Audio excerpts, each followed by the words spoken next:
எங்கள் ஆண்டவரும் இரட்சகருமாகிய இயேசுவின் நாமத்தில் மீண்டும் இந்த ஏப்ரல் மாதம் 1ஆம் தேதியிலே தேவனுடைய செய்தியை பகிர்ந்து கொள்ள கொடுத்த கர்த்தருக்கு நன்றி சொல்லி உங்களையும் நான் இயேசுவின் நாமத்தில் வாழ்த்துகிறேன். நிச்சயமாகவே கர்த்தர் இந்த நாளிலே நமக்கு கொடுக்கிற ஒரு வாக்குத்தத்தம் இந்த மாதம் முழுவதும் நமக்கு ஒரு பெரிய ஆசீர்வாதமாக இருக்கும் என்று எண்ணி இந்த காலவழியில உங்களோடு கூட நான் செய்தியை பகிர்ந்து கொள்ள விரும்புகிறேன்.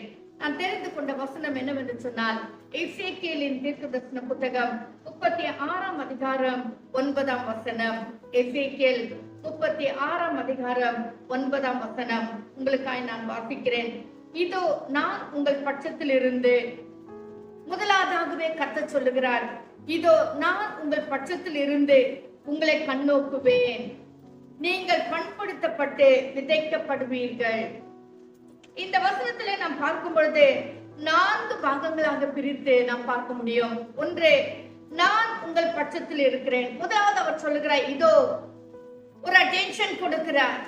அதாவது நம்முடைய கவனத்திற்கு இதோ நான் உங்களோடு பேசுகிற வார்த்தை என்னவென்றால், நான் உங்களுக்கு சொல்லப்படுகிற வார்த்தை என்னவென்றால், நான் உங்களோடு அதாவது தெரிந்து கொள்ள வேண்டிய காரியம் என்னவென்றால், ஆண்டவர் சொல்லுகிறார், இதோ உங்கள் பட்சத்தில் இருந்து, நான் உங்கள் பட்சத்தில் இருந்து. கர்த்தருடைய பிள்ளைகளே, தேவன் நம் பட்சத்தில் இருக்கிறார். அதாவது தேவன் நம் பக்கமாய் இருக்கிறார். தேவன் நம்மோடு கூட இருக்கிறார். தேவனுடைய பிள்ளைகள் ஒவ்வொருவரோடு கூட தேவ சமூகம் இருக்கிறது, தேவனுடைய பிரசன்னம் இருக்கிறது. ஆண்டவர் சொல்றேன், பிரசன்னத்தை அனுப்புவேன்னு சொல்லல, நான் உங்களோடு கூட இருந்து, ஹல்லேலூயா, நான் உங்கள் பட்சத்தில் இருந்து, அவர் நம்முடைய சார்பில் இருந்து, அவர் நமக்காய் இருந்து, அவர் நம்மோடு கூட இருந்து நம்முடைய காரியங்கள் எல்லாம் சரிப்படுத்தும்படியாய் இந்த மாதம் முழுவதும் கர்த்தர் நம்முடைய காரியங்களை, நம்முடைய குடும்பத்தின் காரியங்கள், நம்முடைய பிள்ளைகளுடைய காரியங்கள், நம்முடைய பண காரியங்கள், நம்முடைய போக்குவரத்து, நம்முடைய பிசினஸ் எதுவா இருந்தாலும் சரி, கர்த்தர் சொல்கிறார், நான் உங்கள் பட்சத்தில் இருந்து. ஹல்லேலூயா. வசனத்துல வாசிக்கிறோம், கர்த்தர் நம் பட்சத்தில் இருந்தால் நமக்கு விரோதமாய் நிற்பவன் யார் என்று சொல்லி பார்க்கிறோம். கர்த்தர் நம் பட்சத்தில் இருந்தால் நமக்கு விரோதமாக யாருமே நிற்க முடியாது. கர்த்தருடைய பிள்ளைகளே, கர்த்தர் தாவீது சொல்ற மாதிரி, கர்த்தரை நான் என் வலது பார்சத்துல வைத்திருக்கிறேன், நான் அசைக்கப்படுவதில்லை என்று சொல்றது மாதிரி நாம் என்ன செய்ய வேண்டும்? கர்த்தரை நம்முடைய பட்சத்தில் வைத்துக் கொள்ள வேண்டும். தாவீதை போல கர்த்தரை நம்முடைய வலது பார்சத்துல நாம் வைத்துக் கொண்டால் நிச்சயமாகவே நம்மை அசைக்க ஒருவனால கூடாது. ஹல்லேலூயா. ஆண்டவர் சேராபின்களும் கர்த்தர் நமக்காக வைத்திருக்கிறார். அவர்கள் எப்பொழுது நம்ம கூடவே இருப்பார்கள். ஹல்லேலூயா. பணிவிடை ஆவிகள் நம்மோடு கூடவே இருப்பார்கள். நமக்கு என்ன காரியம் நேரிட்டாலும் அதை செய்ய அவர் ஆயத்தமா இருப்பார்கள். ஆனா இங்க என்ன பார்க்கும்போது கர்த்தரே சொல்லுகிறார், நான் உங்கள் பட்சத்தில் இருந்து, ஹல்லேலூயா, நான் உங்கள் பக்கமாய் இருந்து, நான் உங்களோடு கூட இருந்து, நான் நீங்கள் செய்யற காரியத்துல இருந்து, ஹல்லேலூயா, உங்களை கண்ணோக்குவேன். இது ரொம்ப முக்கியம். நம்மோடு கூட இருக்கிறது மட்டுமல்ல, நம்மேல் அவர் கண்ணோக்கமாய் இருக்கிறார். அவர் நம்மேல் கவனமாய் இருக்கிறார். ஹல்லேலூயா. அவர் நம்மேல் நோக்கமாய் இருக்கிறார். என் பிள்ளைகள், அதாவது பழைய ஏற்பாட்டுல வாசிக்கும் போது என் ஜனங்கள், என் ஜனங்கள், என் ஜனங்கள் என்று சொல்றாரு. இஸ்ரவேல் புத்திரர், இஸ்ரவேல் ஜனங்கள் என்று சொன்னா ஆண்டவருக்கு ஒரு சிரேஷ்டமான பிள்ளைகள். ஆண்டவர் யாக்கோபை இஸ்ரவேலாக மாத்தி இன்னைக்கு நம்ம எல்லாருமே புதிய ஏற்பாட்டு இஸ்ரவேல் ஜனங்களாக நாம் இருக்கிறோம். நாம் எந்த விதத்துல தகுதி உள்ளவர்கள் அல்ல, புறஜாதி ஜனங்களாக இருந்தோம். ஆனால் நம்மை கர்த்தர் இஸ்ரவேல் ஜனங்களாய் மாற்றி இருக்கிறார். ஆனா சொல்லுகிறார், ஸ்தோத்திரம், உங்களை கண்ணோக்குவேன், உங்களை கண்ணோக்குவேன். ஸ்தோத்திரம். யார் நம்மை பார்க்கிறாங்களோ இல்லையோ, யாருடைய கவனம் நம்மில் இருக்கிறதோ இல்லையோ, ஒருவேளை என்னை பெற்றோர் கைவிட்டு விட்டார்கள், கணவர் மறந்து விட்டார், மனைவி என்னை கவனிக்கிறது இல்லை, அல்லது பிள்ளைகள் கூட என்னை மறந்து விட்டார்கள் என்று நினைத்திருப்பீர்கள். ஆனால் இந்த கால வேளையில் ஆண்டவர் சொல்லுகிற காரியம் என்னவென்றால், நான் உங்கள் மேல் கண்ணோக்கமாய் இருந்து உங்களை கண்ணோக்குவேன், கண்ணோக்குவேன். பிரசன்டன்ஸ் சொல்றார், கண்ணோக்குவேன். பார்க்கலாம் எல்லாம் கிடையாது, கண்ணோக்குவேன், உங்களை நான் பார்த்து கொண்டே இருப்பேன். ஆமென். ஹல்லேலூயா. உங்களை நான் கவனித்துக் கொண்டே இருப்பேன். உங்களுடைய காரியத்தில் எல்லாம் என்னுடைய கவனம் இருக்கும். சோர்ந்து போக வேண்டாம், துக்கப்பட வேண்டாம், கவலைப்பட வேண்டாம். அது சொல்லுகிறார், ஹல்லேலூயா, நான் உங்கள் பட்சத்தில் இருந்து உங்களை கண்ணோக்குவேன், உங்கள் மேல் கவனமா இருப்பேன். சங்கீதத்துல வாசிக்கிறோம் இல்லைங்களா, உன்மேல் என் கண்ணை வைத்து உனக்கு ஆலோசனை சொல்லுவேன். நீ நடக்க வேண்டிய வழி உனக்கு போதித்து உன்மேல் என் கண்ணை வைத்து உனக்கு ஆலோசனை சொல்லுவேன். கண்ணுக்குமா இருக்கிறார் என்றால் என்ன அர்த்தம்? நமக்கு தேவையான ஆலோசனைகளை கற்றுக் கொடுத்து கொண்டே இருப்பார்.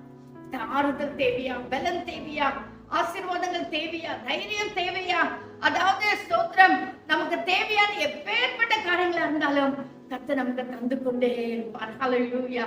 கிருபை ஊற்றுகிற தேவன் கிருபை தந்து கொண்டே இருப்பார். ஸ்தோத்திரம். உங்களை கண்ணோக்குவேன், நீங்கள் பண்படுத்தப்பட்டு. ஆமென். கர்த்தர் நம்ம கண்ணோக்கமா இருந்தால், கர்த்தர் நம் பட்சத்தில் இருந்தால் நாம் பண்படுத்தப்படுவோம். ஹல்லேலூயா. ஒரு வயல்வெளியை நீங்க எடுத்துக்கிட்டீங்கன்னா அது விதைப்பதற்கு முன்பதாக அந்த நிலம் பண்படுத்தப்படும். ஆமென். ஹல்லேலூயா. அந்த நிலத்தை கொத்தி எருவு போட்டு அதை சரிப்படுத்தி அதை ஒரு ஆசீர்வாதமான ஒரு நிலமாக்க அதை மாற்றி அதுக்கு பிறகுதான் என்ன செய்வாங்க? விதைப்பாங்க. ஆமென். அது போலதான் கர்த்தர் சொல்றார், நீங்கள் பண்படுத்தப்படுவீர்கள்.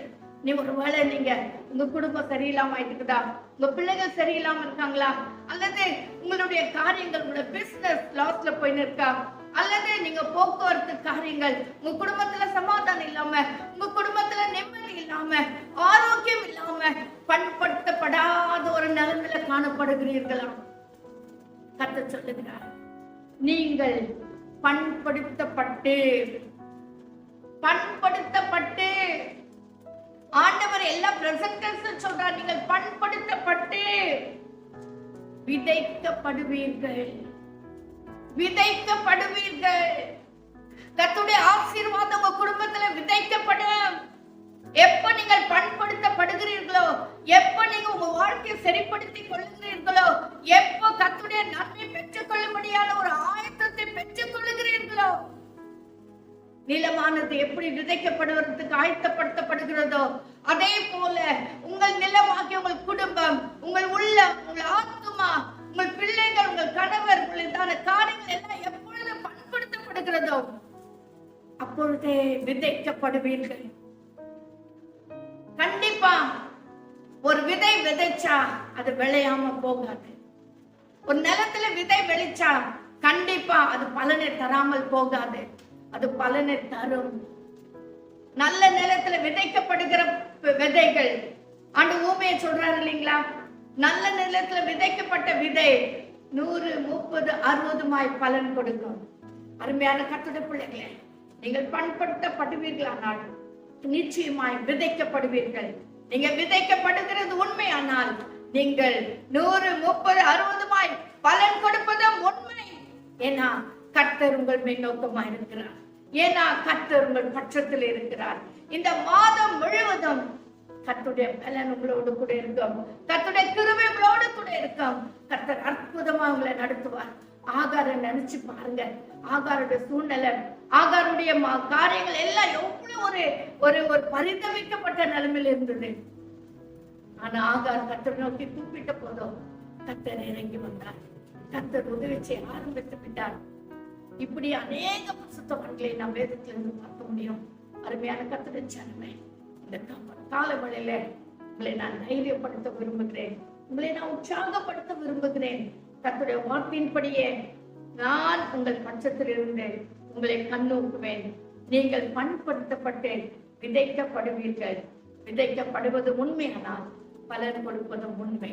இந்த மாதத்தில் அநேக பலன்களை உங்கள் குடும்பத்திலே நீங்கள் பார்ப்பீர்கள். நிச்சயம் கர்த்தர் தம்முடைய வசனங்களை நமக்கு ஆசீர்வதித்து கொடுப்பாராக. உங்களுக்காக நான் செபிக்கிறேன். அருமை ரட்சகா, அந்த நல்ல காலவேளைக்கு நன்றி ராஜா. ஏப்ரல் மாதம் 1ஆம் தேதியிலே இந்த செய்தியை கொடுக்க கர்த்தர் உதவி செய்து, இந்த செய்தி நிச்சயமாகவே கேட்கிற ஒவ்வொரு உள்ளங்களுக்கும் ஒரு பெருத்த ஆசீர்வாதத்தையும் நன்மைகளையும் ஆண்டவரே ஆசீர்வாதங்களையும் கொடுக்கத்தக்கதாக, தைரியத்தை உற்சாகத்தை கொடுக்கத்தக்கதாக இந்த மாதம் முழுவதும் கர்த்தரின் பட்சத்தில் இருக்கிறார், அவர் என் மேல் நோக்கமா இருக்கிறார் என்கிற ஒரு பெரிய நம்பிக்கை கர்த்தருடைய பிள்ளைகளுக்கு கொடுப்பீராக. சேஷமாய் ஆசீர்வதித்து வழிநடத்துவீராக. தாழ்த்துடைய கரத்தில் அர்ப்பணிக்கிறோம். இயேசுவின் நாமத்தில் செபிக்கிறோம் ஜீவனுள்ள பிதாவே. ஆமென். ஆமென்.